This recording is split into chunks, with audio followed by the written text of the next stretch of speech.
Tras meses de longas negociacións, finalmente esta tarde materializábase o acordo entre Nós Pobra e o BNG para que os dous concelleiros nacionalistas pasen a formar parte do goberno municipal. Aínda que as conversas xa se iniciaran hai meses, a irrupción da pandemia acelerou o proceso para chegar a acordo ante a necesidade de conformar un goberno máis forte en tempos de crise. Aparece outra causa que para nós foi un motivo decisivo e foi a aparición dun virus, o COVID-19, que convirte os momentos que estamos vivindo e os tempos en que estamos en momentos moi difíciles, momentos cheos de moitas incertidumes, de moitas dúbidas, de moitos medos, e que dende o BNG pensamos que os que nos dedicamos á política, que nos dedicamos ao servizo público, pois temos que tomar decisións con moita responsabilidade, decisións valentes e decisións que nos leven a construir.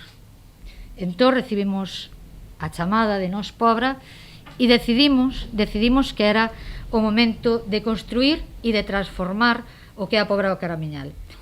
Sempre o intentamos e non o conseguimos, esta vez por fin o conseguimos.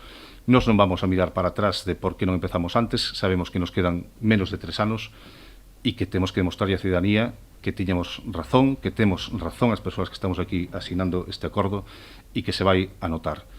Un goberno de esquerdas, un goberno potente, forte, con esa capacidade de traballo e de chegar a acordos para aprobalos en pleno e facelos realidade en menos tempo. Ese é a vontade de Nós Pobra.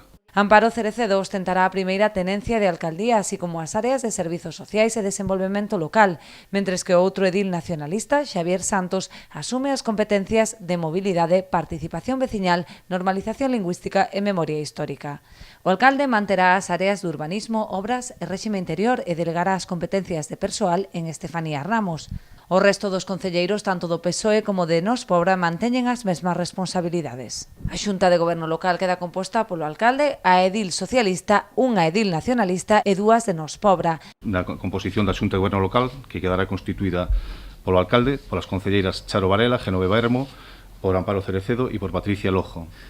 O alcalde manterá o actual réxime de dedicación exclusiva e estableceránse 2 dedicacións exclusivas a maiores. Unha será a persoa a concellería que designe o BNG e outra pois a concellería que designe Nós Pobra.